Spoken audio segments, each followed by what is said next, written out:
Coming up, reigning player of the year, EJ Tackett has made another final here in Reno, Nevada. It is tonight the night he finally captures a PBA title at the 16th edition of the World Series of Bowling. Find out next on FS1.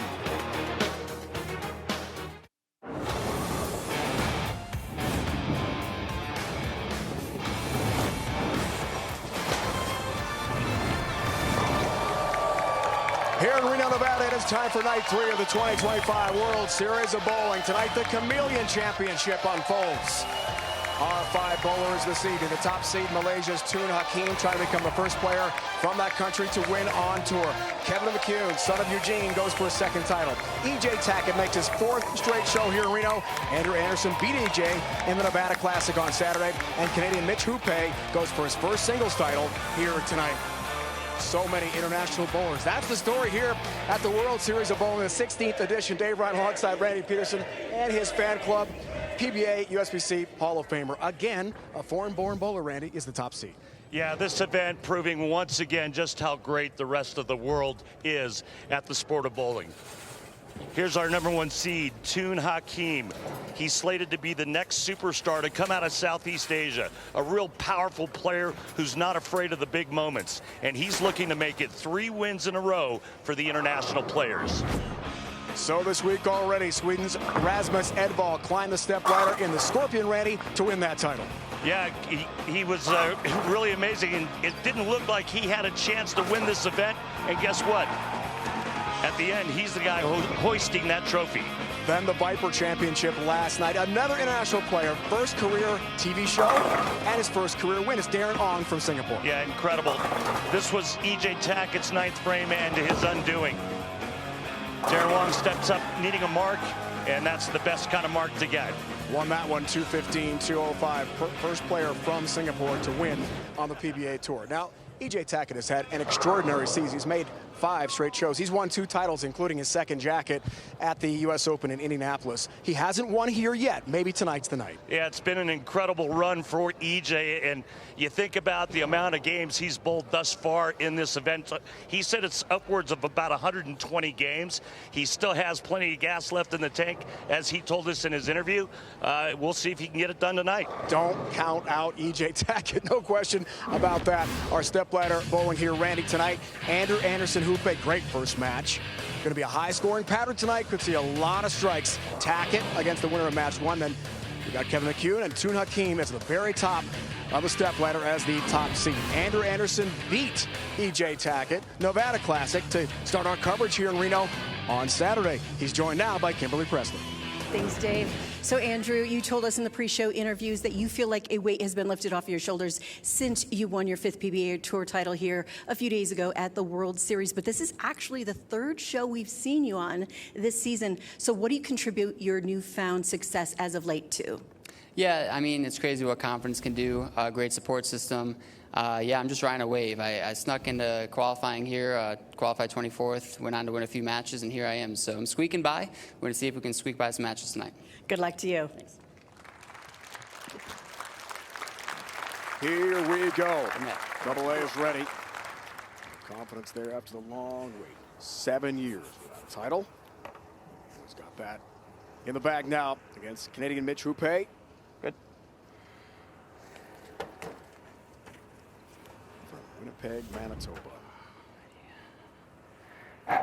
From Holly, Michigan. Huge Wolverines fan. We mean huge.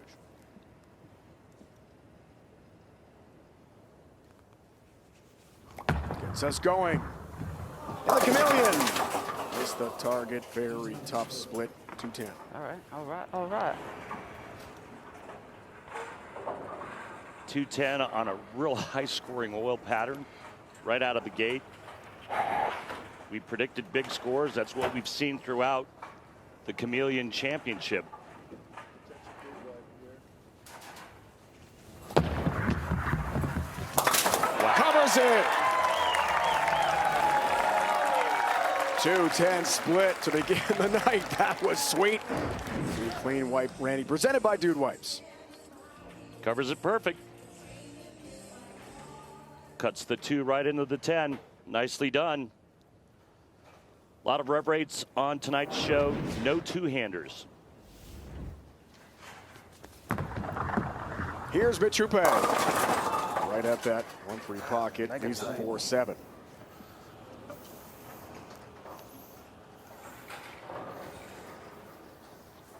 Hupé started the Chameleon Championship with a 300 game. Averaged 256.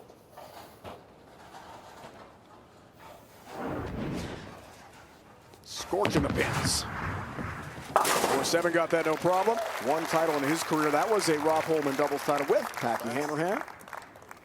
We'll see Packy later on our FS1 broadcast here tonight.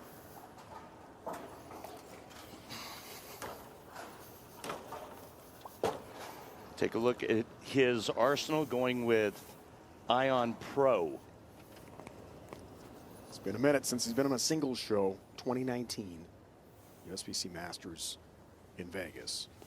Lost his first match to Chris Sloan. In Nevada, returns to TV. Single pin spare conversion here, 2-pin on the way. Both players going light to start, right out of practice.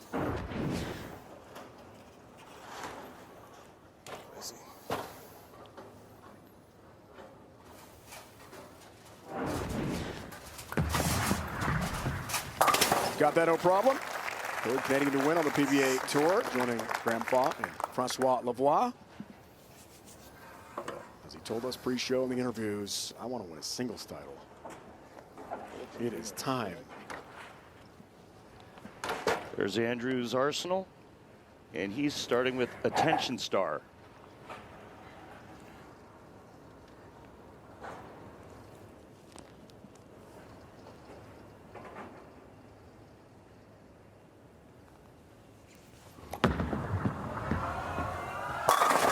That looks good. Crunches that 1-3 pocket with a big strike. Let's take a look at our bowling TV highlights this afternoon here at the National Bowling Stadium. Mitch Hupé and Andrew Anderson tied 2 games apiece. Heading into the deciding 5th game. This is match play leading into the show. Anderson knocked off Hupé 256-232 to advance to the 4th spot in the step ladder. And the rematch unfolding now in front of us here at the historic National Bowling Stadium in Reno.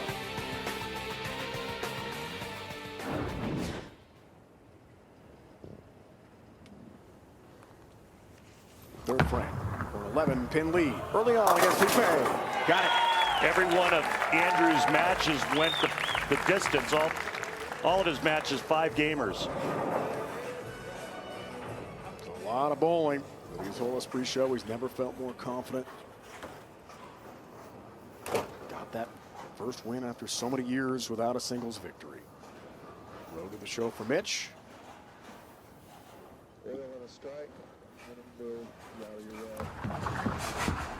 On the right lane. Okay.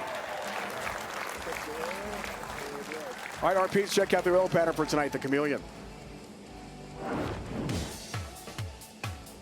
Players would start with urethane early on and then move in, jump inside and start hooking it with the reactive resin. There's the red line. That's a urethane start.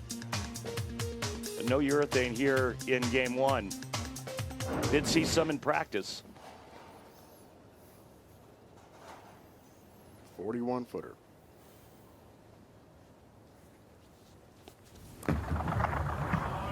Back on TV, single style. Look for Sapel, gets it across the deck for the 10-pin. Down you go.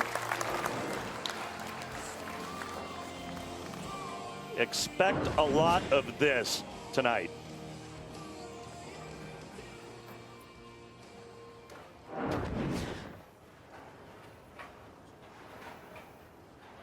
Mitch told us pre-show, tough victory against Andrew Anderson, one of the hottest players on tour right now.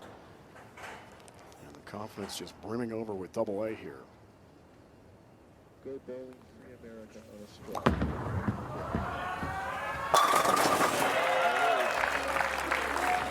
For reasons like that, punches the pocket. If any of the pros on tonight's show bowl a perfect game, everyone in America can receive a free game of bowling, courtesy of Go Bowling. To pre-register, visit GoBowling.com. Sign up for the Go Bowling Free America promotion. Andrew takes a re-rack here. First of 2 allowed in the match. Both players playing the right lane to hook a bit more. And that's kind of been the trend on all of the different patterns here at the World Series. Left lane a little tighter down lane. Yep. Off the rear rack. Color ring and 10 pin. Good shot.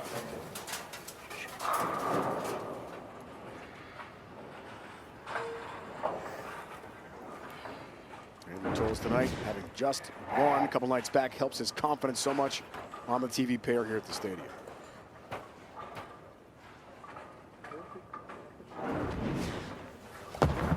Hasn't missed yet on the 10 pin.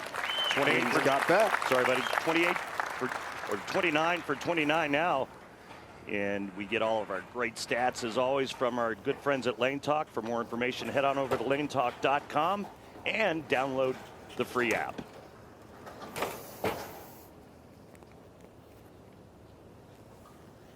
Stats, the data, lanetalk.com. Awesome. Here's Hupé, looking good. Man, is he up the back and really rolling it. Ties the match.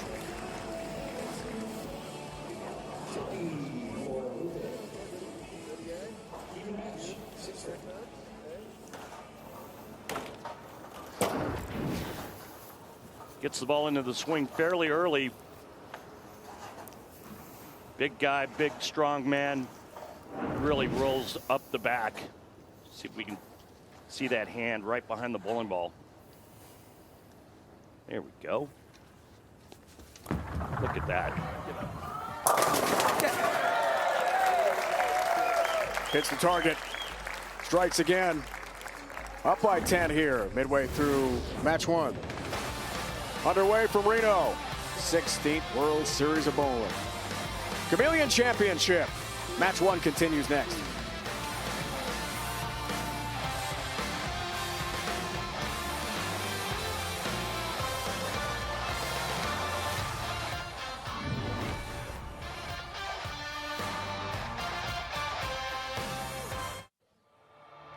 The PBA on FS1 is sponsored by Visit Reno Tahoe. Discover more about this year's host destination at visitrenotahoe.com. By Caesars Entertainment, Eldorado Resort Casino, Circus Circus Reno, and the Silver Legacy Resort Casino, all located in beautiful downtown Reno.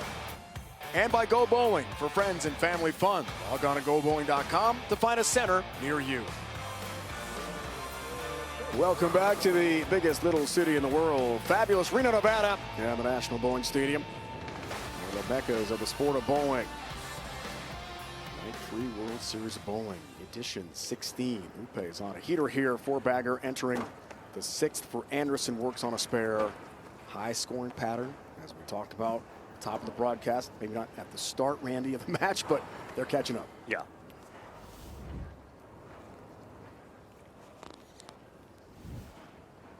Back follows this shot, or actually follows a strike. Something bugged him there.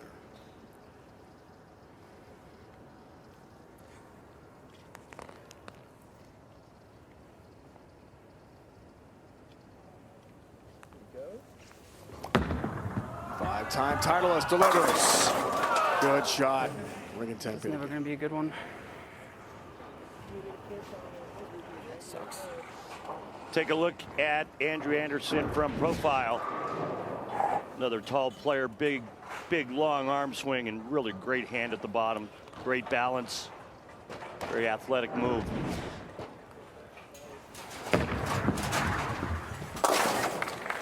All right, let's go down to the floor and talk to the Hall of Famer, Tim Mack. And Timmy, you're repping for the tour up for Storm, and you're repping both players here in game one. How does that work? Yeah, I mean, it's interesting. We've got a pretty good team together. We've got our tour lead, Rob Gaucho, and then obviously Joey Kay and Wesley. We've all given information to these guys all week. So if they come to us, we just give them what they need. Thank you, Tim. Rob Gaucho right behind Tim there. To Anderson 7th. Down 11, works on a spare. Looks like a ball change. Okay, left lane. See how that works out for him. There you go. Just enough. Ion Pro is what he switched to after back-to-back 10 pins.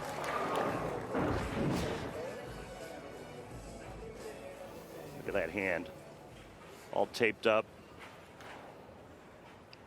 Great roll. And revolutions. Former Player of the Year, two-time titleist in 2018. Trying to get his winning back on track. Done it once in Reno already. Hupé right at it again. Well, you can see just why that shot right there, this pattern was so high scoring, because that was a big miss left and it just held its line. 5-bagger for Hupé. Top 24 qualified match play. Racked after 12 qualifying games. Anderson with a 3-2 win in the round of 8 best of 5 to set the table here. Tun Hakim from Malaysia is the top seed. Goes for his first ever title. Canadian star here leads the bucket.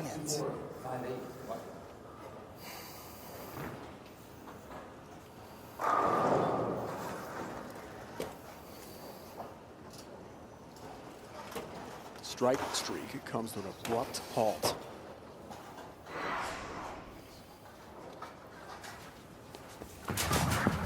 Challenging lead. Well done. And that bucket lets Anderson right back in it.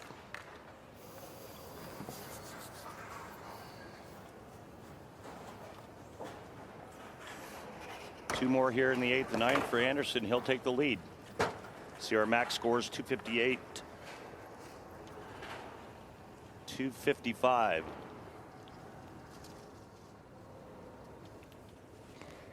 Back and forth match earlier today between these two. Right at it again. To cut it to 7 in the 8th. You bet. Trip 10 pin.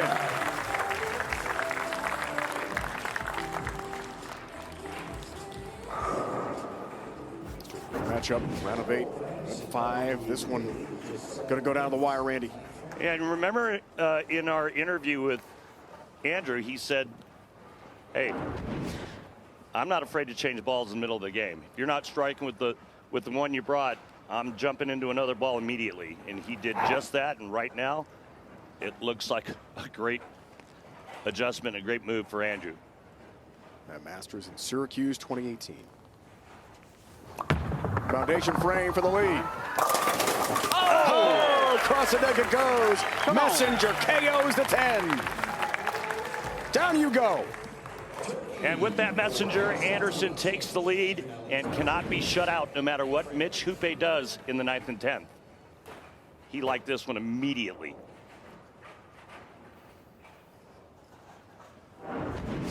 Second turkey of the match. Big strike. 9th for Hupé.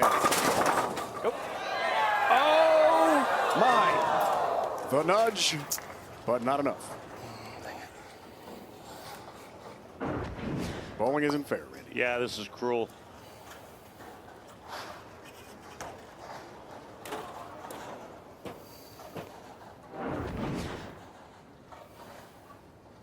Define the laws of physics. How did it stay up?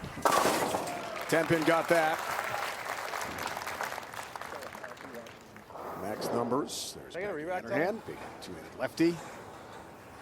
With Mitch Hupé, his buddy. Both at Wichita State, won the Roth Holman in 2023. Mac is going to join us in a moment here on the broadcast. See you soon, Pat.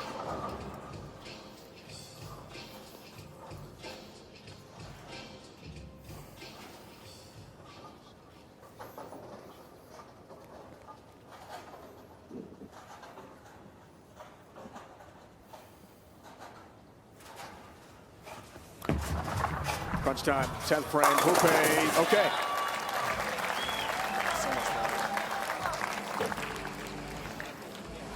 Mitch's full-time job works for the Office of Gambling in the province of Manitoba. Got like a real office job.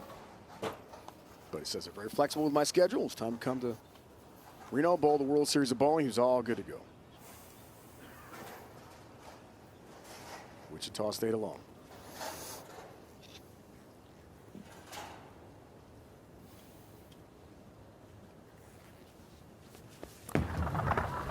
National champ 2015 there. No help on the 10-pin. Well, he's making life a little bit easier for Andrew Anderson now. Only needs a mark and good count.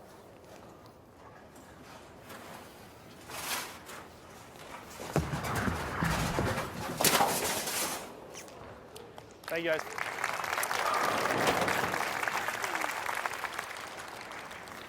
Well, tough there for Mitch. He misses that 10-pin and realizes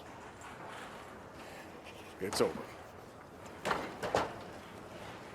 He still needs to fill 16.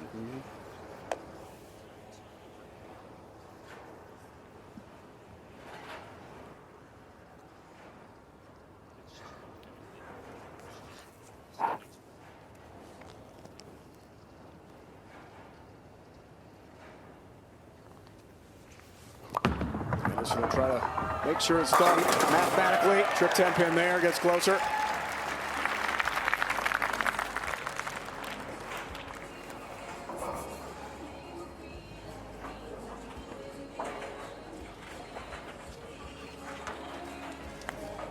We'll get through to the next match.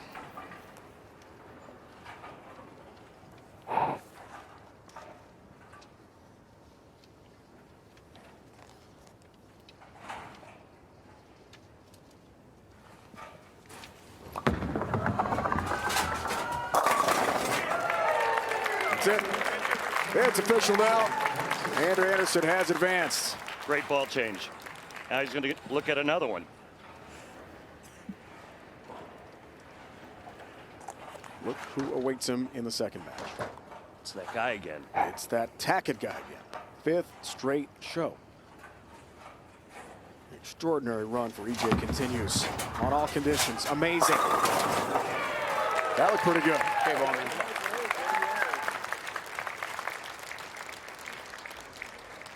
So Andrew Anderson, fresh off the win. Nevada Classic, named for Mike Albee here on Saturday. Beat this guy in the championship match to begin our coverage on FS1 here in Reno, Nevada. They rematch next from the stadium.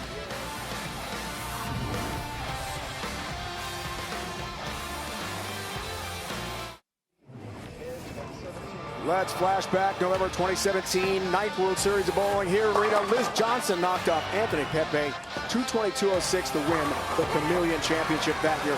Her first win on the National PBA Tour. Second ever win by a woman on the PBA Tour. Kelly Kulik did, of course, in 2010. What a moment for women's bowling and for Liz Johnson. Legend Liz, incredible. Chameleon Championship, here we go.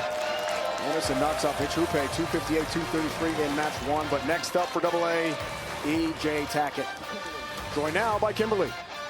EJ, this is the 4th consecutive show that we've seen you on since we've been in Reno, and the sheer volume of games that you had to win in order to get on the show is absolutely staggering. And yet, a lot of people seem to be stuck on the fact that you have not found yourself in the winner's circle since you've been here. So I have to ask you, like, how do you measure success? Is it how many shows you've been on and you get a chance for a win, or does it just come down to whether you win or you lose?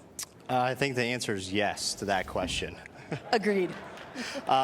You know, it takes a lot of work to just get to the show, and I think sometimes people forget that because they don't see it on TV of how many games you actually bowl to get here. And then it's just one game when you do get here. Sometimes somebody just bowls really good against you, you throw one bad shot, it costs you the match. It happens. So I'm going to try to go out there today and bowl the best that I can and hopefully try to climb this ladder again. Good luck to you. Thank you.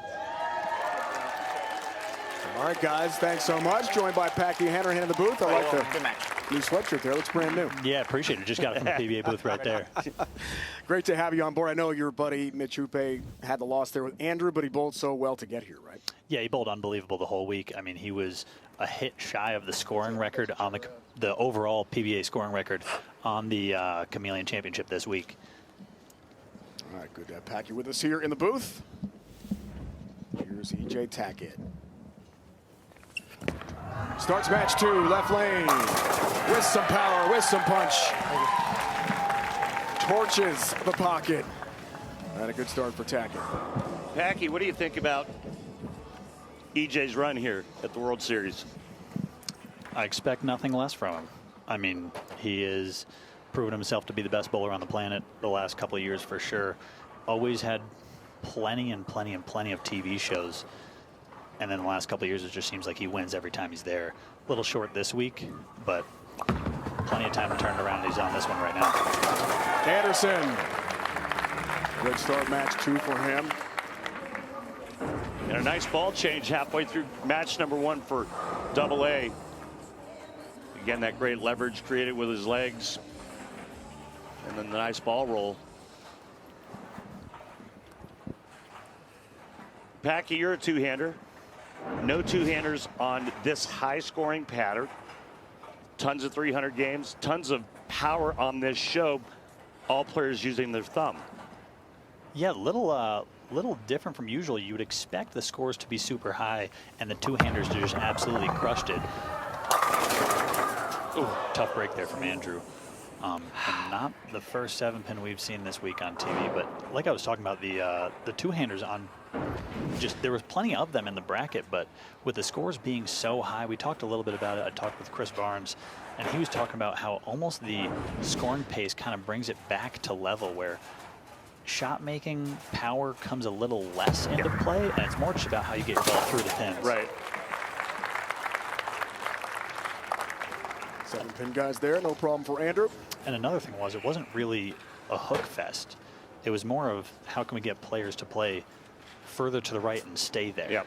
Which is why you see a lot of these one-handers. And Mitch with a huge rev rate, high ball speed, but he wasn't playing nearly as far left as Andrew was.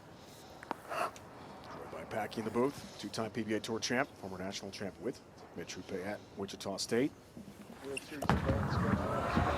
Here's EJ. Okay, good shot, ringing 10-pin.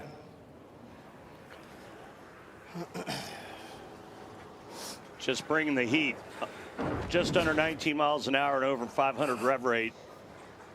And I'll say it again, pound for pound, for a player that uses his thumb, strongest strike ball on tour. Got that mark, no worries there. As I said, ball knocked off Rafiq Ismail in the Scorpion. The Viper went to Darren Ong from Singapore, first ever champion from that island nation. Chameleon tonight, Shark tomorrow, World Championship Saturday, 3 Eastern on Fox. Second major of the season. EJ won the first in Indy at Woodland, the WSOB. Take a look at EJ's arsenal. He is using Venom Shock on the right lane and Evoke Hysteria on the left. 2-ball now. I mean, might have learned some previous, might have used some previous experience on the previous 2 days where we see the left lane playing much different than the right, and today he's made an adjustment and he's using 1 ball on the right lane and a different ball on the left. Yeah, we've seen the left lane a little tighter down lane on the different patterns thus far. I think it's just because the left lane is hooking so much earlier that it seems tighter down lane, but if you get it through that spot, it seems to come off at plenty. Right lane for Andrew. Help, yes! Bang! Down goes number 10. Re-rack. Re-rack for Andrew. 2.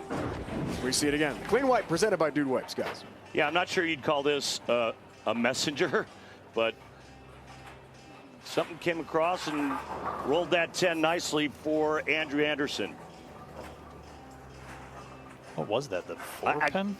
Yeah, I couldn't tell. Yeah, it was 4-pin. Yeah, like light swisher 4-pin. I mean, as high scoring pace as the tournament actually was, it's crazy to see this TV pair kind of just dictate what the scoring pace of the day is going to be. Yeah.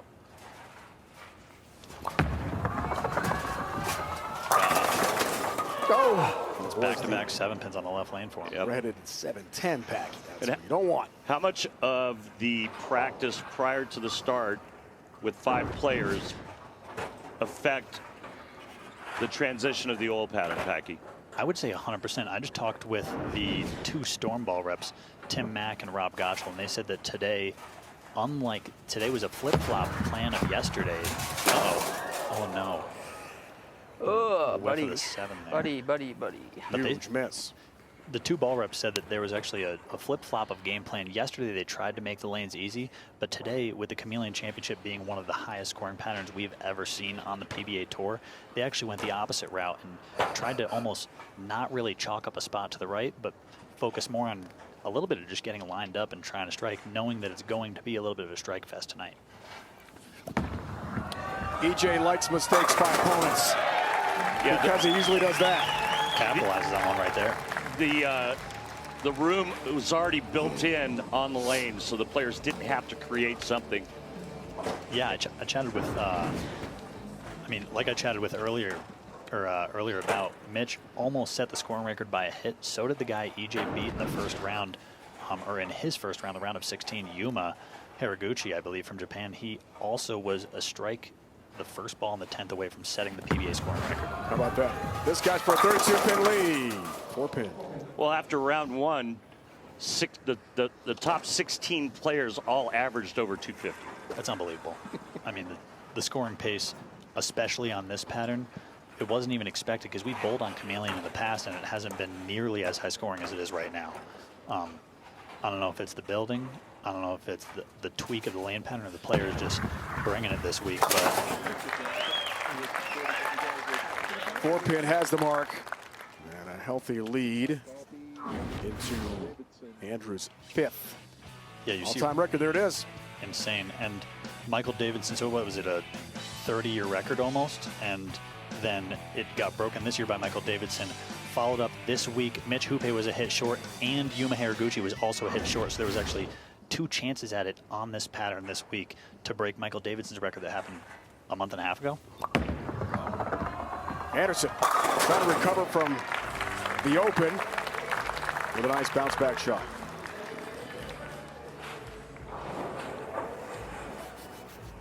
Yeah, I'm not sure that you can survive an open frame on this pattern. Scores being so high, strikes are so easily accessible. Just have to see how it plays out for Andrew. Especially against EJ Tackett, guys. That's tough to overcome. But if we're doing straight math, 257 being the scoring record, and Mitch and Yuma and other players averaging near that 257. He already missed once and he missed a spare. That puts him below 250 right now. And here's another ball change going to Equinox. has a strike, but faces a deficit here in match 2. It's EJ Tackett trying to win again. For the 26th time in his career, got to get by Anderson first.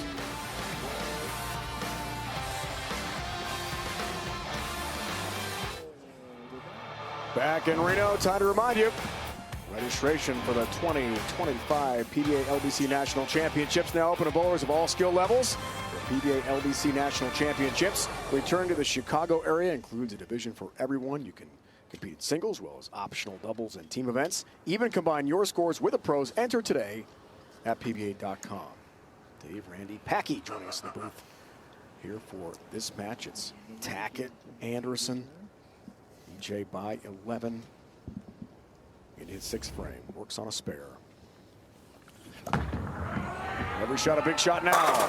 Good shot.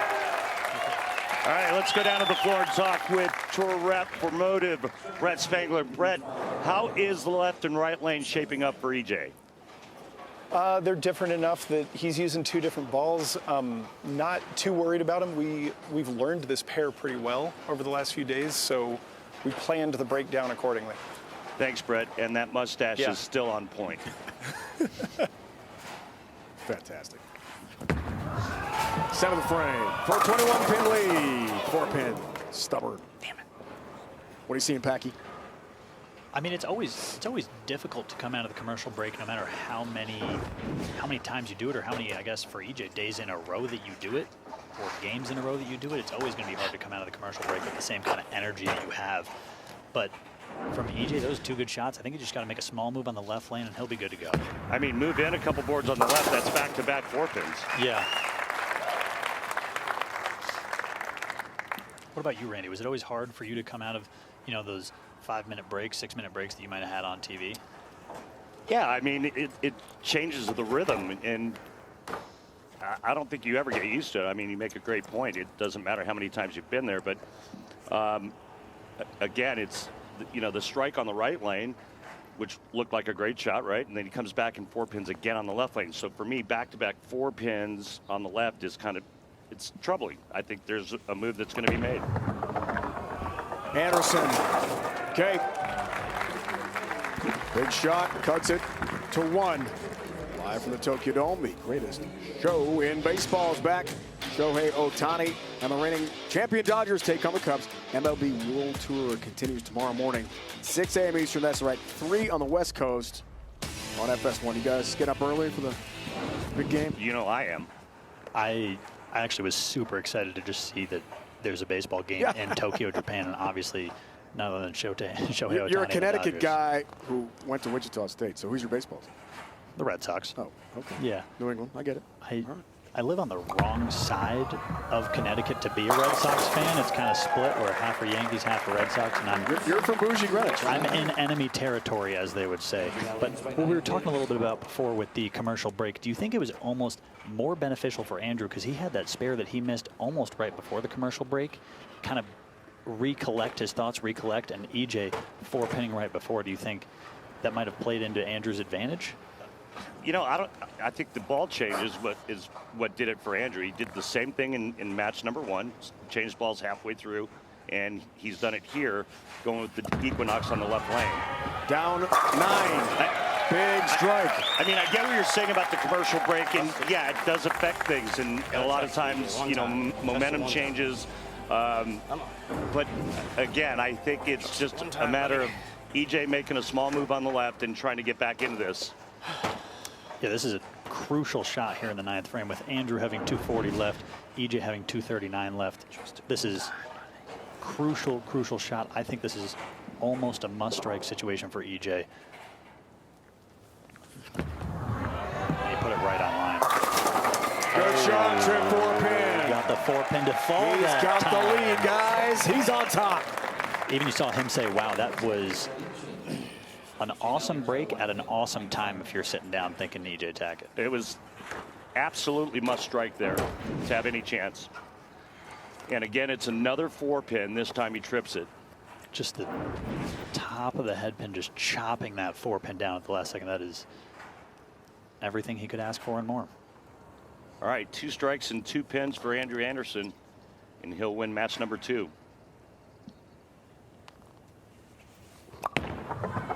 Looks for the first in the 9th frame. Got it. It's a different kind of trip 4 right there. Yeah. BDJ 237. That was sweeping the leg. That was sweeping the leg 4-pin. Absolutely. Absolutely. If anything, maybe slightly hard, but that was right where he wanted to put it and did exactly what he wanted to do. 2 strikes, 2 pins here in the 10th. Do you think he makes a move based on watching EJ's couple shots? Well, his last couple on that left lane with the new ball, they were pretty high flush. I mean, maybe cheated just a hair.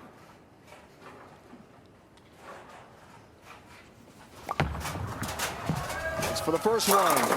Got it. Yeah, I would say it's different for every bowler. I don't know about you, but I know a little bit about me. I know my miss is usually slow. I'm moving if I'm him, but his miss might be throwing it hard, and he might sit right where he's at. You know, everybody does something a little different when the pressure comes, but he needs another strike here in the 10th. And obviously, a lot of it has to do with the pattern. And on a pattern like this, cheating it a half a board or a board inside, it's not going to hurt you. Exactly like we talked about earlier. There's plenty of room to throw it 2 down lane. It's just about getting your ball to go through the pins the right way, and he's got 1 strike here in the 10th. Get lucky. This is a big one. He didn't like it. Almost a Brooklyn strike in the 9-pin. That is That's just my BS. a bit inside, if you ask me. That's a big miss on a pattern like this at a time like this. And it puts the match right back in EJ's hand, where now he can double in the 10th. All right, now Tackett double in 9 to snatch this one away from Andrew Anderson. All you can ever ask for as a bowler is to step up in the 10th and have ball in hand to win the game. Terminator Tackett has the chance again here, guys. 5th straight show. Runaway leader for Saturday's World Championship already. Extraordinary season. Ran the ladder last night, too. plenty of shots when he needed them. Let's see if he can get a couple more here. Looking for the first one. EJ Tackett. Oh my God. Trip the Back-to-back trip fours. He's got to move. I'm moving now. He's got to move. Without question. Oh my God. You could not have. Have a re-rack, please. Almost the exact same hit, too. A head pin just chopping it down almost the exact same way as last shot. That was insane. Make the move. You hear him talking to himself. He's saying, make the move Yep. here. Make the move. And trust it. Small move left. He's taking his time. I think he took a re-rack. He did. Yeah. Okay. Easy to trust it on this pattern when you have left and right of target. But yeah, definitely a move. How many do you think? 1, 2? I'm going at least 2. He's got one of the highest rev rates on tour. Right. Like you talk about pound for pound, the most powerful. Yeah. All he's got to do is get it to the pocket.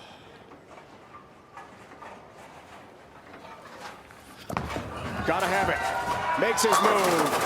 And doesn't strike. It's the 10-pin standing. Wow. Heartbreaker there for EJ. Wow. And you see just an absolute wave of relief over Andrew's face. He just knows he's back in the match. Chance for second title this week, first at the World Series. I mean, how brutal is that after tripping those 2 forepins, getting those 2 huge breaks, make the move, execute, and then back. Unbelievable bad break. I mean, wow. You can't go home thinking poorly about yourself if you're EJ Tackett. Anderson wins on the bench. Wow. Made the move, made the shot, and sometimes it just doesn't work out. Drama in Reno. A reminder, our World Series of Bowling coverage continues tomorrow, live on FS1 7 Eastern Shark Championship. This is last year, Allen Park, Michigan, outside Detroit. EJ won it. 22nd career title at the time, first title of 2024. In his 6th championship final, en route to his 2nd straight PBA Tour Player of the Year. EJ was awesome then, alive for the Shark Championship tomorrow, as is this guy, the Pac-Man. Hey Packy now. Hanrahan, doing a great job on TV. Enjoying this? Oh, absolutely. I'm like a kid in a candy shop right now, having a blast. Tell us a bit about your bowling, how things are going. Slow start to the year, much similar to last year, and kind of picking up pace here at the World Series.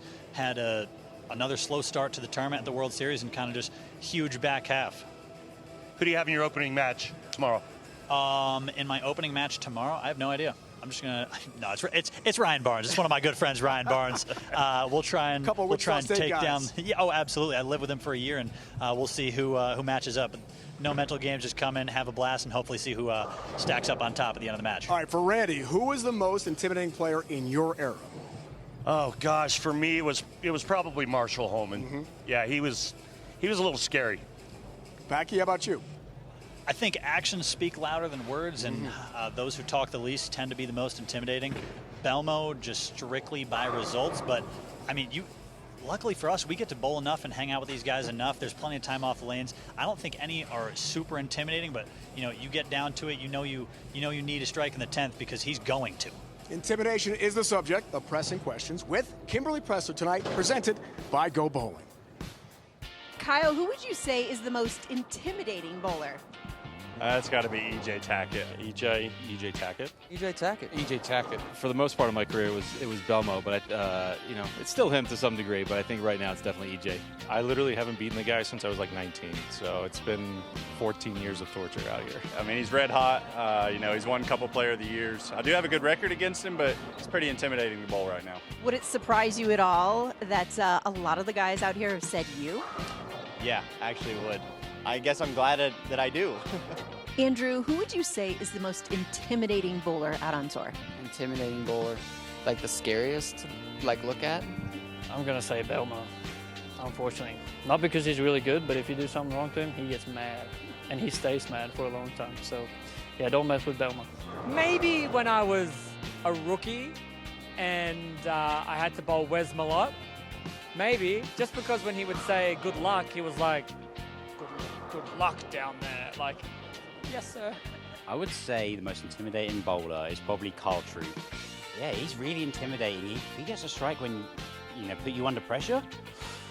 Yeah, he makes you think about it, that's for sure. Maybe I'm too dumb to be scared of anybody, but nobody intimidates me. Tom Doherty, when he gets mad and when he gives you a certain look, you're like, I don't really want to be around him at the moment, so it's a little intimidating. Are you intimidating? I'm not good enough to be intimidating, but I don't think anyone wants to make me mad either. Good answers. EJ a lot, Belmo a lot. Makes sense. All right, frame of the game presented by Beatbox. Let's recap what happened in the 10th frame in that last match. A thriller would finish between Andrew Anderson and EJ, guys. Well, Andrew made that nice ball change on the left lane and slings a six-bagger. Could have shut out EJ with another strike in the 10th. Goes broken. EJ gets that great break, tripping that 4-pin once again, and then the stubborn 10. Tough finish again for EJ, but again, what a year it's been for him. 5 straight shows. Frame of the game presented by Beatbox, the ultimate party in a box. Beatbox, what's your flavor? Please enjoy responsibly. Coming up next is McCune. It's Anderson here from Reno, Nevada on FS1. It's the PBA. It's the World Series of Bowling.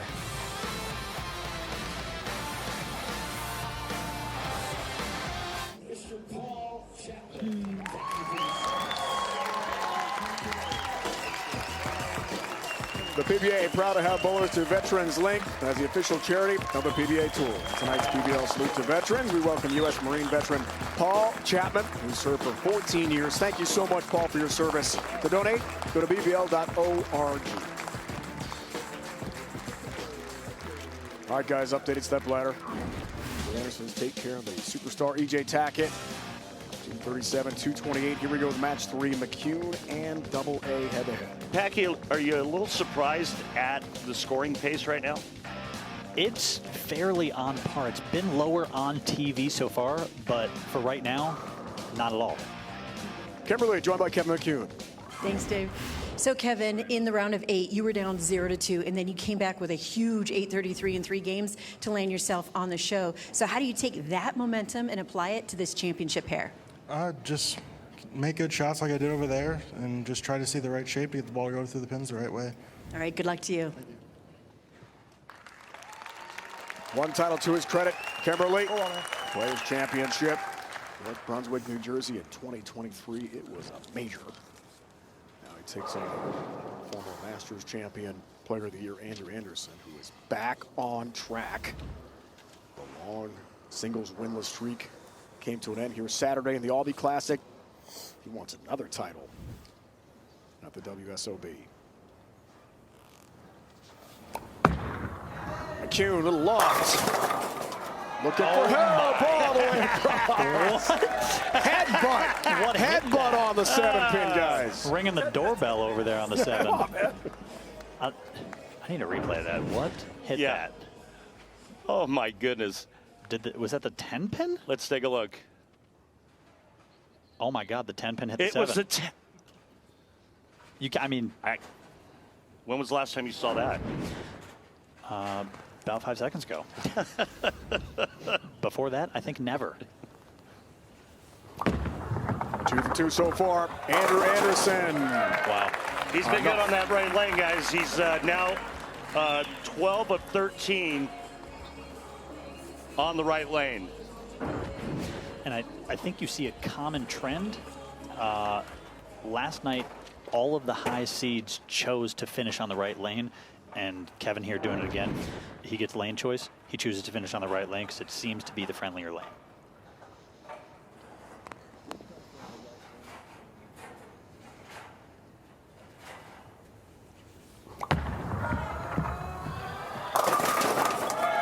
Okay. Got the starting one. Yeah, like we talked about a little bit earlier in the last match, this left lane seems to be the one that hooks a little less. It seems, I mean, maybe not a little less, but a little earlier, which creates a little bit of that, push or that wiggled down lane that these players haven't seen all week on the other pairs, and plenty of those weak 7 pins being left.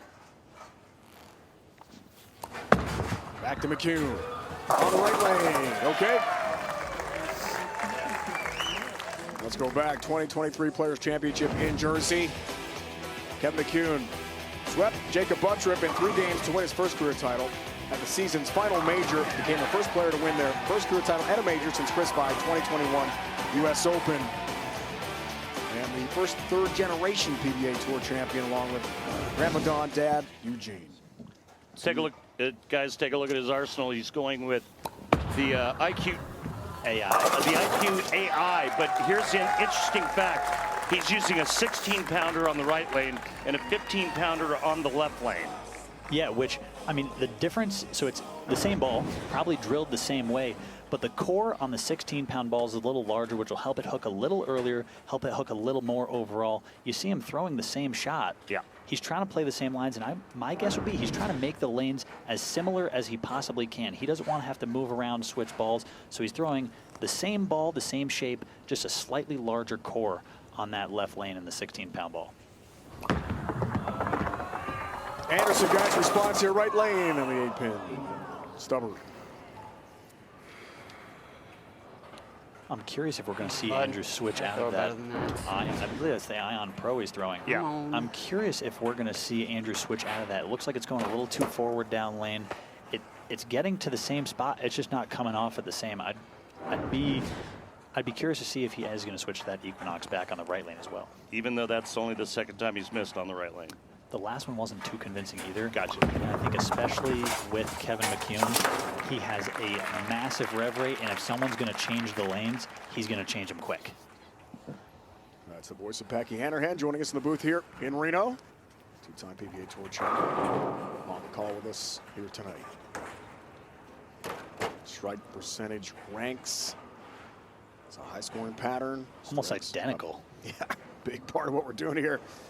It's really close. It's insane to think that a 73% strike rate or a 72.3% strike rate gets you 16th on the tournament. I was thinking the same thing. It's ridiculous. All right, so I struck almost 75% of the time, and I'm not in the top 10. Yeah, 3 out of every 4 shots strike, and I'm 16th. Interesting to see these guys also. I mean, their spare rate and split rate had to be almost identical for them to match up this close as well as the 2 seed and the 4 seed. Looks for a 21-pin lead. Got that in the 4th. Staying perfect. The road to the Indy 500 runs through Thermal as IndyCar heads to the California desert. The fastest racing on earth is back Sunday, 3 Eastern, live on Fox. Front 4 for McCune. 16-pounder on the right lane, 15-pounder on the left lane. Same bowling ball. Lobbed. Oh, across the deck for the huge top messenger. And you see him getting pumped up. Yeah. Walks it out onto the right lane, sits back down in his chair. Little bit of pizzazz there from my guy Kevin. When we spoke to Kevin, he said the 15-pounder is sharper in the back part of the lane for him. Yeah, so, and that, like we talked about, and that was my bad earlier. I said the 16 was on the wrong lane. The 15, like you said, on the left lane, actually will help it scoot through the front with that core being a little smaller, and it be a sharper motion down lane. Proven the left lane on TV all week has hooked a little earlier and helped it squirt, so he's combating that by throwing a ball that's sharper down lane on the left lane to hopefully make the lanes very similar. All right, Packy, staying with that one. Staying with it. I'm not super convinced, but again, how can you go away from it? You can't. He hasn't been shy about changing balls. I mean, he did. Not at all. Match 1, he did it halfway through. Match 2, he changed balls on the left lane. And he said in our interview with him earlier, he said, yeah, man, you got to change on the fly. One-game matches, as you know, go by so quick, and there's no time. You got 2 shots to spare. Exactly. And on a pace like this, you got none. Right. 6 for him, trying to go 5 for 6. Oh, my God. No help this time with the 10. That's almost the exact same hit that Kevin McCune had 1 frame ago, got super hyped about, because he had the messenger hop across the deck and take out the 7 and the 10. The difference being rev rate. It's a rev rate and speed game, especially when there's this many strikes, and Kevin's got Andrew on both of them.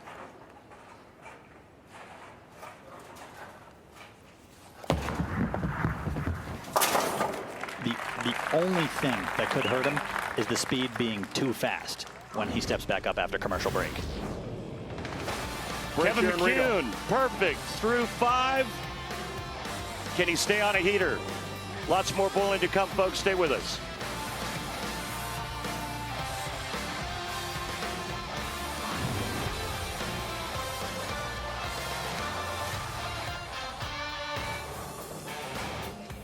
Back in Reno Kevin McCune, front five, up by 22 pins here, guys, on Andrew Anderson. Some pin action in the first and fifth, Randy. Man, this is why you got to put a ton of revs on the ball to create pin action like this. Speed and revs, just like Packy said. Packy knows a thing or two about speed and revs. I would say a little more about the revs and a little less about the speed, but Kevin McCune has the magic package of both. Perfection so far for the youngster. Bowled at Calumet College of St. Joseph in Indiana. All-American NAIA level. This is the big time. Oh, 7-10, maybe, yes. If someone's gonna make it, yeah, he can. This is the guy. Do you think? I've seen him do it more than once, and he's not even waving to the crowd like he's excited about it. Could it be number 5? No. Oh my God. Didn't we just show a carry package where he was carrying all these crazy strikes, and then that finally happens? Tell you what, let's go down to the floor and talk to Tour Rep Tim Mack. Timmy, 2 new players on your staff with McCune and Anderson. What's that transition, what's the transition been like? It's been fantastic, to be honest with you. You guys are joys to work with, and our team has enjoyed every bit of it. We're trying to get them up to speed with all of our balls as quick as possible. Thank you, Timmy. Okay, well, the 7-10 split. So nice recovery. Sorry, David. Packy, we watched the package, the carry package for McCune. It's a bad break. And then bad break. Yeah, just got that pocket 7-10 looked like his ball weighed 10 pounds. Yeah, I mean, same tempo, just a bad break. that's also the. They're good. Out of the corner. Yeah. All you can ask for. Yeah. Go make a couple more good ones, all right? Come on. All right, Packy, go ahead. I mean, like you heard him see right there, that's all you can ask for. He threw 2 great shots right out of the commercial break. Kevin giving us good insight to his mind a little bit about he just made 2 great shots and one of them didn't strike. Those weren't that different from the shots, and much like Andrew here, now the left lane seemed to be the trickier of the pairs yesterday. It seemed to be the trickier of the lanes today. And now both of them missing on the right lane the last 2 shots. One of them with the 7-10, one of them just with this weak 10 right here. I know we talked a little bit earlier about possibly Andrew changing balls in the right lane. Kevin's obviously not going to, but I mean, the carry package from Kevin has been phenomenal, but it's one of those, if you dare it to do it enough, eventually you're going to leave one of them. If you don't make moves or you don't make changes, it's just going to happen. That was some good ones here. Come on. Back-to-back 10 pins for Anderson, just trails by 9. And that's due to that open frame pocket 7-10. Takes his first of 2 available re-racks here in the match. Did you also, what was the TV process for you like back in the day? Did you also have a certain amount of re-racks you can take, timeout, stuff like that? Anderson. Huge strike from him. Great shot. We have no timeouts, 2 re-racks. And I know the timeouts are new as of, I believe, last year. So it's always been 2 re-racks, apparently. Yeah. I think he used that one to kind of collect his thoughts and make a little bit better shot, which executed perfectly. 2 regional titles. Former college baseball player at Purdue Northwest. That's where he started his athletic career collegiately. Go up by 19 in the 8th. Hey, some help across the deck. Down goes number 10. Apparently it doesn't stop. Once you get them once, they just keep on falling. Oh my goodness. He's fun to watch. He's actually throwing it slow for him. For all of you who haven't seen Kevin McCune before, this is a slower speed, like Randy said. He can get that thing humming up there. I asked him probably 2 months ago when the tour started, I said, how fast, if I put a tracker on you, how fast could you throw it if you absolutely wanted to? No hook, no nothing. He said he's breaking 30. Oh, it's cooking. That's a strike. Taking speed off limited loft here on this ball pattern here tonight, but usually he can absolutely bring it. Flamethrower. Oh, we saw him bring it, trying to convert the 7-10. Oh my God. He's one of those guys. We talk about it all the time. You get those guys that when they strike, once the train gets moving, you can't stop it. Yeah. And once he gets striking, like Kimberly talked with him earlier, he shot 830 to get into the show the last 3 games. Pack, it's been great to have you aboard here tonight on FS1. Into the foundation frame for Andrew. Avoids the damaging split this late, 10-pin only. Pack, he really hit it. It was time to change balls on that right lane about 3 shots ago. Yeah, and like we talked about, it's so hard because he threw so many strikes previous. And it even looked like he tried to get his hand a little bit more up the back on that one to get it to pick up and keep coming back through the pocket. And that one, unfortunately, did the opposite. Instead of it picking up early and going through the pocket the right way, it picked up early and bailed down lane. Andrew's in absolute need of 2 strikes, and I'm talking Kevin would have to really hand this one to him, whether it was, a foul. Something dramatic. I mean, he needs the next 2 and a world of help. You see the max scores right there.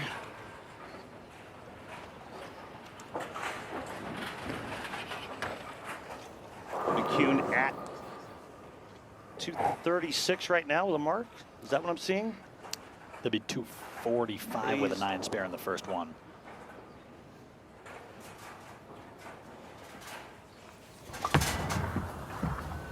Andrew's job to strike out here. Not going to happen. Not again. He's got 266 left. A spare would put him at 245. He's going to need an open with terrible count, but now with Andrew missing, this match is everything but over. Yeah. Maybe give Kevin McCune time to possibly change balls on that right lane. Mark for 240. Hi, man. Good ball. Yeah. Yeah.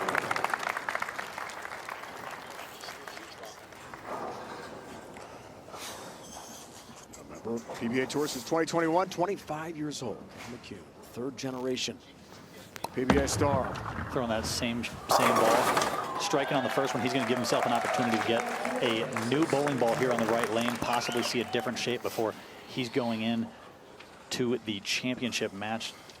Looks like he actually just picked up the 15-pound ball on the right lane. Yep. Experiment a bit here. Has knocked off Andrew Anderson.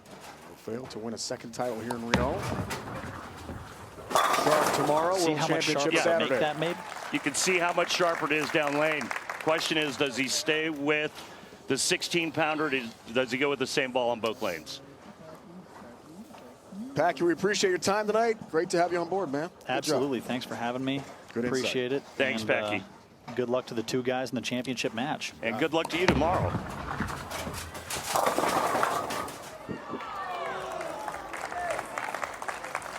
.265 closer for McCune. Our highest game of the evening. Top seed, Tun Hakim from Malaysia. Awaits McCune. Championship match is on the way from Reno, Nevada here on FS1.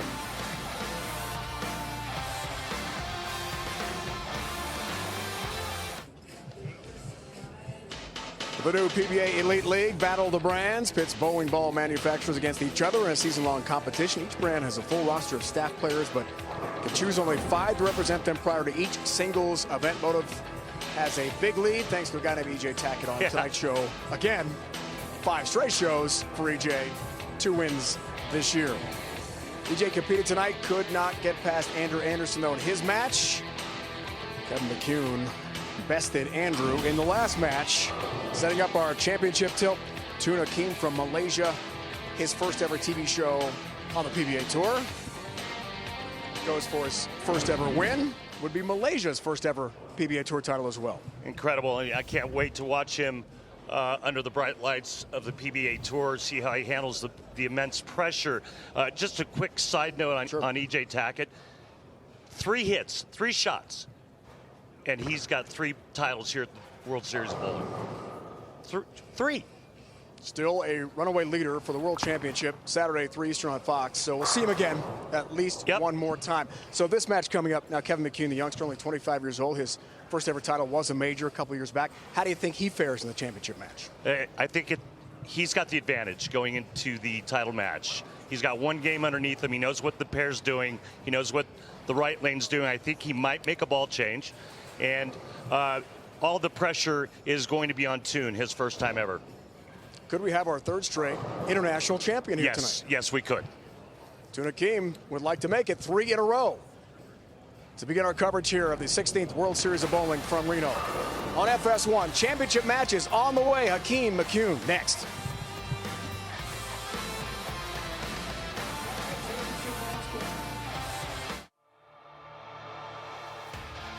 The PBA on FS1 is sponsored by Visit Reno Tahoe. Discover your next travel adventure. Learn more at visitRenoTahoe.com. And by Caesars Entertainment, El Dorado Resort, Circus Hotel Reno, and the Silver Legacy Resort. Countless dining options and world-class amenities, all in one destination. Back in Reno, fantastic restaurants.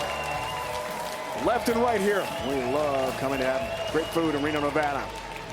I had some of the best Italian food last night. Did you? My goodness.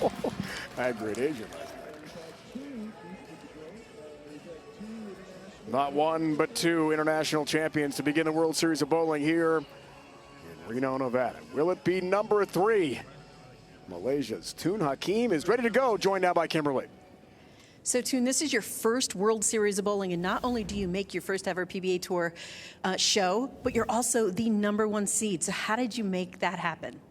First of all, it's amazing to be here. And I mean, during the qualifying, we did great. Communicate with my ball reps and choosing equipment, just trying to make my shots. Yeah. Good luck to you. Thank you very much. Kimberly, thanks. Checking the tail of the tape, our 2 finalists, RP. Tun averaged 251 to get to this point. That's a lot of striking. You can see there, strike percentage, just off the chart. Strike after strike, 77%.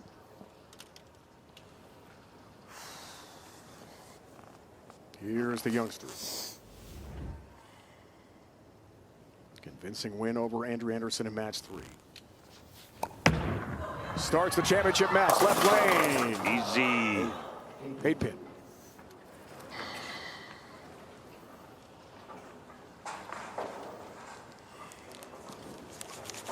Played 2 years of college baseball. Pin deck first at Purdue Northwest. Sophomore year playing third base. Early morning game, about 30 degrees, right around this time of the year. Yeah. Ground ball comes his way.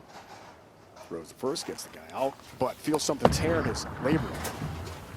Got the 8-pin. Next ball comes to him again at third base. His throw reaches the pitcher's mound. That's it. Baseball career over, and then focused on bowling. Transferred to Calumet College. It's quite a story for Kevin. Here's Tun Hakim. 8:38 tomorrow morning in Malaysia. And a lot of fans are tuned in Asia right now. Top seed, your thing. Interesting choice. We're in game 4. Take a look at this game. It's a gorgeous one. I mean, this guy's got so much power. You can see him just load up right before he gets to his ankle and just knocks the holes out of it.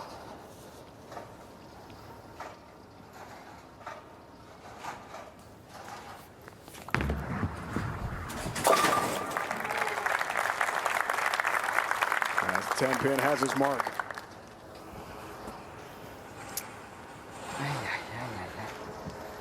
World Cup Championship, Team Malaysia. We check his arsenal, Randy. Yeah, black urethane.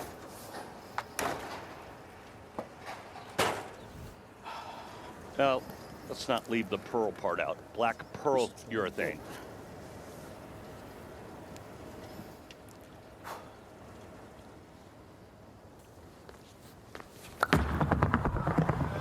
Left lane. That looked really good. Packs a punch and rips the rack. Sometimes it's hard to tell if the ball's solid or pearl when they have that much surface on.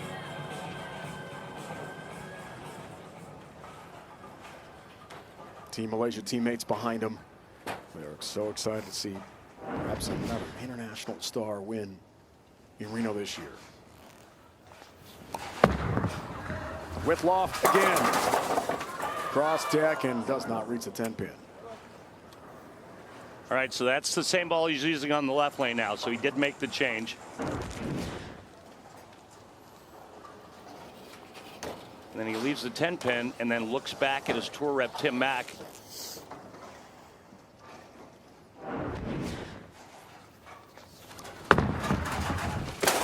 And he misses it. Wow. Shocker early in the championship match.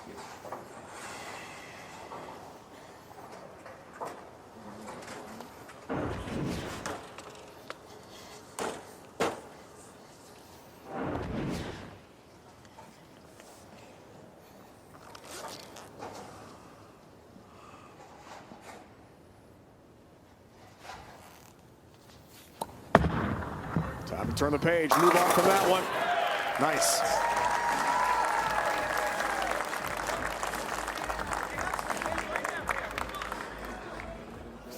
Not EJ Tackett rev rate, but pretty darn close. EJ in the 500s. I'm sure Kevin could get there if he wanted to.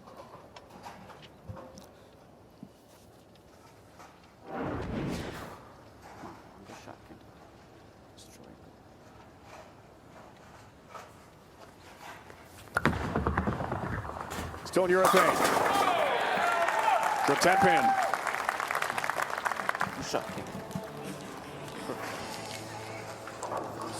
Laser focused. Part of that gold medal team. Did you mention that? We talked about the great overseas experience. You mentioned that today being so important. The IBF World Cup this year. Gold medal winners. Tan. Rafiq Ismail, we saw him on our World Series of Bowling show already as a top seed. Here's Tun. He didn't like that too much, but man, come on. Have found the pocket in a hurry and tattoos the rack. Huh. You think by that reaction that he didn't like it? Like you said, and I'm not so sure. Maybe it was a confident turn back because it was so good. Yeah. Okay.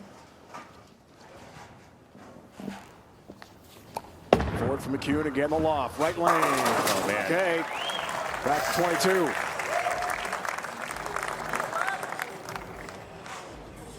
He gave that one the business. A little air time and a lot of hand.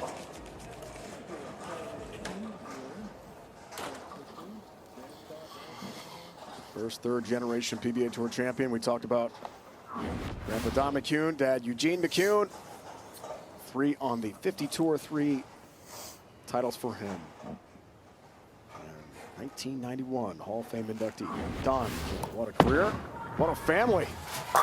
Kevin wants some help on a 10 pin, doesn't get it.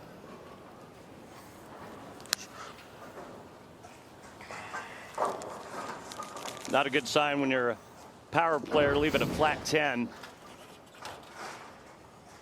Especially when you're using reactive resin. You can't afford to miss another one. Yeah, exactly. A little frustrated after the first miss. Puts him in a huge hole.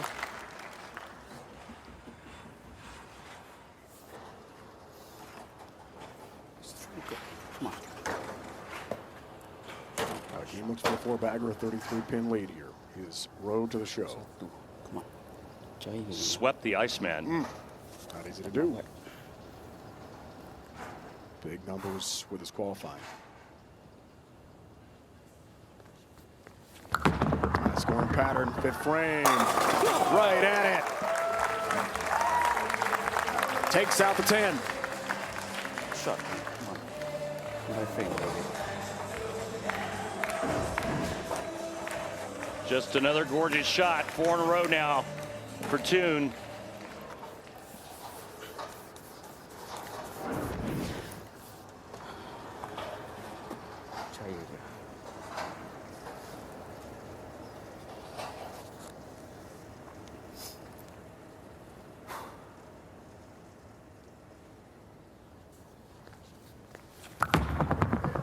35-bagger to go plus 43. He's in the groove. Come on, baby.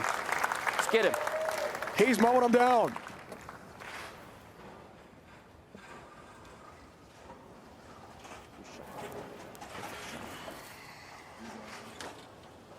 McCune wants a re-rack to maybe slow down the Hakim machine here a bit. One left in the match. It's like that point where your brain starts to say, I have to strike out. It's good buddy Tim Boyd Jr. right next to us here watching. Nate shows this year, a good season. Right lane, got to have this one. Does.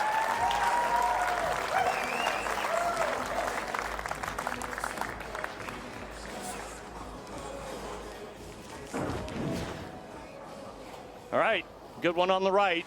Needs to do the same on the left, and he needs to do that the rest of the game.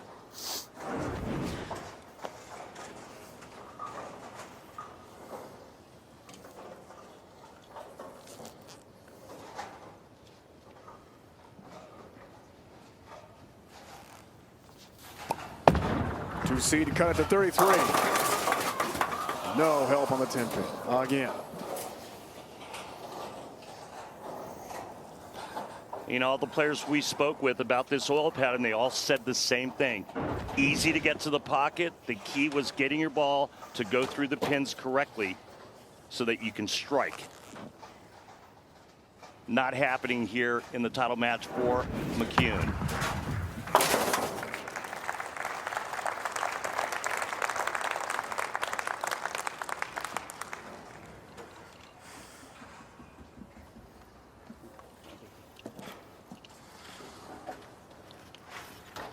Appearing perplexed at the moment.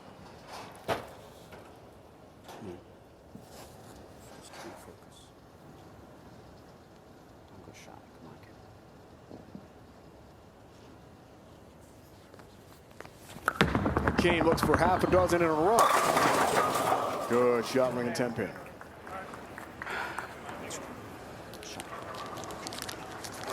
Two 10-pins through 7 frames, both on the right lane for Hakim. But in complete command of the title match, looking to get the brooms out because he's just a few frames away from the internationals sweeping here at the World Series. Amazing. Near perfect 10-pin stats. And the number escalates. Sweden's Rasmus Edvall won the Scorpion. Darren Hogg last night won the Viper, first ever from Singapore to win a PBA Tour title. Now it's apparently Malaysia's turn to join the party.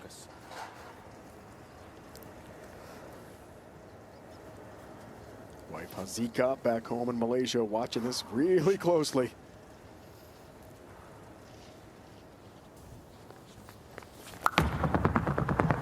Eighth frame. Right at it. Come on. Down they go. See the max scores.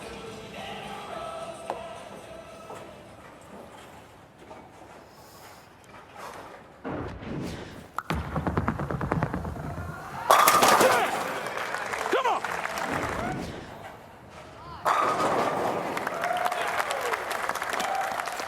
Good response, 8th frame for McCune. Taking another re-rack. Trying to slow down the Malaysian train.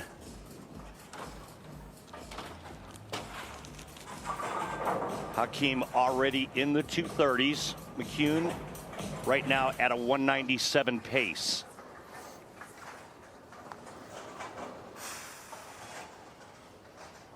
Out of re-racks for the match. All-American Calumet College.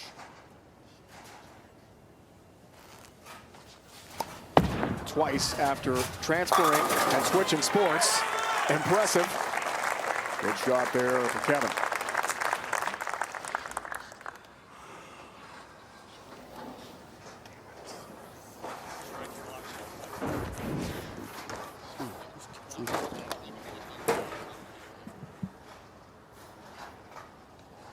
Nice looking shot.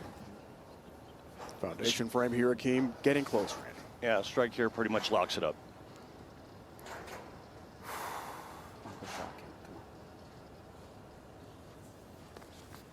Come on, ball. Get in there. Get in there. He wants it. He's got it. Trip 10 pin. Inching closer to his first career PBA Tour title. Come on, ball. Get in there. Get in there. 3 international winners from 3 different countries. Just 7 needed for Tun to wrap it up.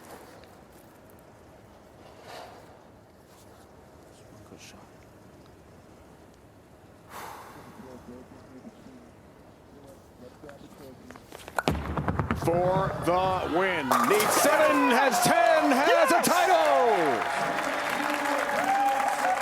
Tun Hakim of Malaysia has his first career PBA Tour crown and becomes the first ever from that country to win on the PBA Tour. The moment of the match brought to you by Pilgrims. Chicken can be boring, but Pilgrims is turning chicken nuggets upside down. I love it, you love it, put it in a nugget. Well, everybody was scratching their heads, including myself, when we saw what ball he was using and that flat 10 to start. And then what does he do? He goes out and shoots 260 in the title match. 3 winners, all international, first timers on television, first career titles. I mean, for 2 of the 3, yeah, exactly, all 3, and for their nation for 2 of the 3, and now 3 for Sweden. It's amazing. International event here. Does that surprise you? Tom Clark is very proud. PBA Tour Commissioner. Just a ho-hum 269. Great ball, man. Great ball all week. Great ball, congrats. Tun Hakim has done it. And he'll celebrate with his Team Malaysia teammates.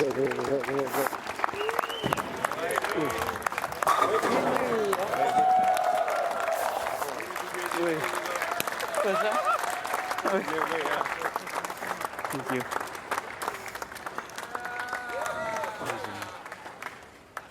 Stay tuned for Tun. I love it. Great tournament for Kevin. Coming oh so close. A little fun here. Is locked away down lane. Why not? Excellent appearance for the youngster. We'll see him again. 33-year-old. Tun Hakim is done.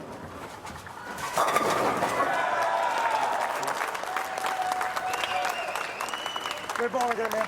Congrats. Thank you very much. In Malaysia, you say Aku Manang, which means I win. Nice. He's got the title. He's got the trophy. Malaysia, this is for you. Mom, Dad, my wife, I miss you guys so much. Hope to see you guys soon. And a celebration with his teammates as well. That is fun. Thank you. Good job, good job, good job. Thank you. Tun Hakim has done it here in Reno, Nevada, celebrating with his teammates from Malaysia. He wins tonight.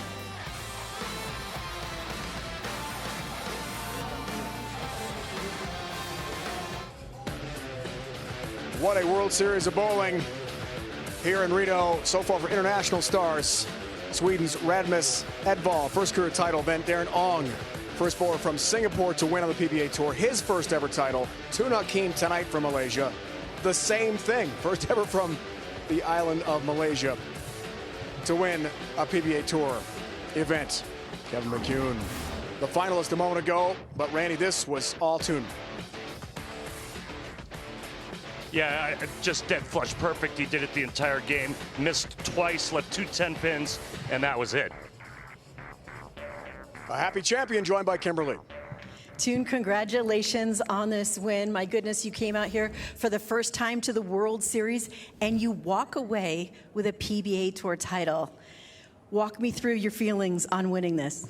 It feels amazing. It's a dream come true. What would you like to say to your family and your friends at home? I just want to say thank you. It means a lot to me. And for my mom and dad, thank you so much for the support. My wife back home, watching since 2 a.m. in the morning. I really appreciate it. Thank you so much. How proud of a moment is this for you that you are the first Malaysian athlete to ever win a PBA Tour title? It feels great to break history for my country. And, how are you going to celebrate tonight? I don't know. Probably with my friends, we're going to have some dinner or something. Well, I do know there's a lot of guys over here, your teammates on the Malaysian team, that want to celebrate with you. Congratulations on this win.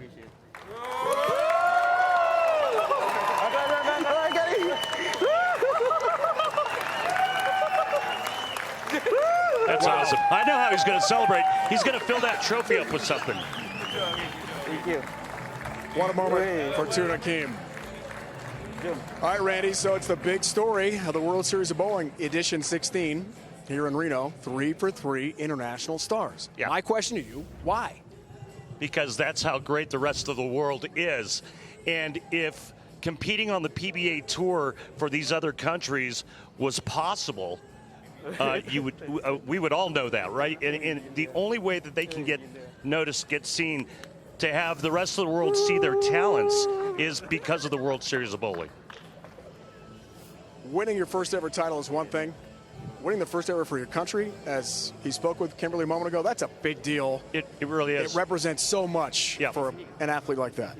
Yeah, it's truly a special moment for these international players because they just have so much more on them, right? The weight of doing it for the nation, your nation, not only friends and family, but for a country. Chameleon in the books tonight. 3 WSOB tournaments in the books, all international stars. Champions so far. Our coverage continues tomorrow, 7 Eastern. PBA Shark Championship here on FS1. It all wraps up with the World Championship Saturday on Fox at 3 Eastern. 3 up, 3 down, all international stars, champions in Reno this year. Coming up next, MLB, Tokyo Series, Dodgers, and the Cubs. Now for the Hall of Famer Randy Peterson and Kimberly Pressler. It's Dave Bryant saying so long from Reno for now. See you tomorrow night, 7 Eastern for The Shark. You've been watching the PBA on FS1. Tun Hakim of Malaysia makes history, his first ever title. First for his country, a win tonight in Reno. You saw it all on FS1. See you tomorrow night.